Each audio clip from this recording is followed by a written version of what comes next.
Thank you very much, Mheshimiwa Chepkonga. Your Excellency, our President, Mama Rachel, the First Lady, the Deputy President, Mama Dorcas, my brother, Speaker of the Senate, Prime Cabinet Secretary and Cabinet members present, members of Parliament and our support team, all congregants to this wonderful prayer breakfast. My role is fairly simple. My brother King has walked us through the day. It's to pass a vote of thanks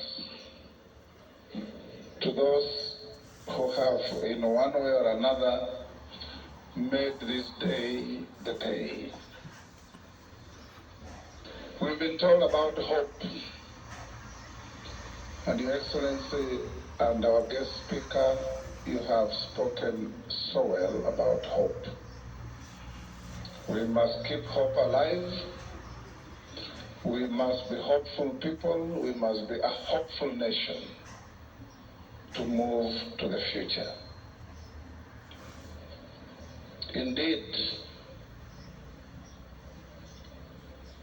those who have no hope have no future, because it is hope that keeps us alive.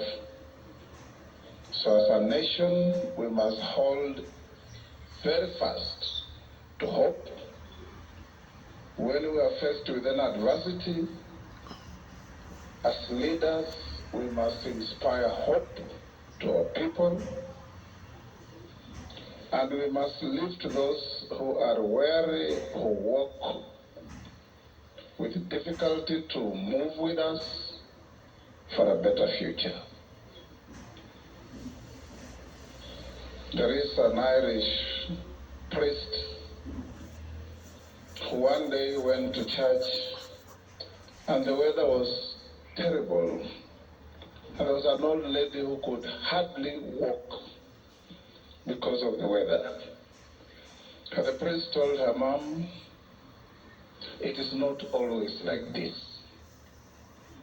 Those are words of hope, that there will be something better all the time. In the Bible, in the book of Matthew 11:26, Jesus himself, when his disciples were panicking because he has said, "It will be very difficult for many of you to see the kingdom of God." He said, "With men this is impossible, but with God all things are possible." That is hope, from none other than our Savior, Jesus Christ. So any of you who has been fading in your hopes, renew, rekindle, rejuvenate, and redirect your hope to a better future. Allow me to thank the following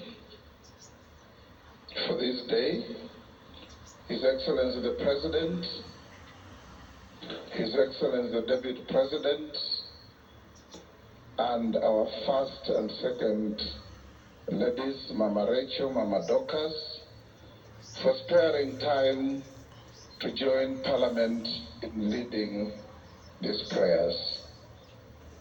All the national leaders here today, from all the arms of government, from the executive led by the President, from the legislature led by yours truly and my brother Kingi, from the judiciary, my own classmate Justice Lesit, representing the Chief Justice, the Speaker of the East African Legislative Assembly, who is here with us, the Right Honorable Joseph Ndakirutimana. You may stand to be acknowledged, Speaker. Thank you. Diplomats and other members of the diplomatic community present, co-chairs of the Parliamentary Prayer Fellowship, the Honorable Samuel Chepkonga and the Honorable Dan Manzo, prayer breakfast coordinators, Professor Ronkei and Mr. Sam Owen, who are here with us, various prayer groups that were mentioned earlier, who have been part of the planning and support to the prayer breakfast, the clergy present, Parliamentary Service Commission members who availed resources for this event, members of Parliament for making this prayer breakfast part of our calendar to show our country, our people, that in God we trust and in prayer we shape our future. Foreign delegations that have already been mentioned, our staff of Parliament and other government agencies who formed the Technical Organizing Committee, all Kenyans who have been faithful to this event, who quietly in their sitting rooms, in their offices, are glued to their televisions to follow these proceedings, the media who keep us informed, sometimes rightly, sometimes not, as we have been told by the President, who keep the country informed, and above all, the backroom operators, your drivers, your security, everybody who helped us to get here, the young children who stood here to demonstrate the hope in our future, who have come from all over the country to join in these prayers. Your Excellency, yesterday we had a meeting of East African speakers, and the speaker from the Federal Republic of Somalia, who was here in Kenya during the peace process,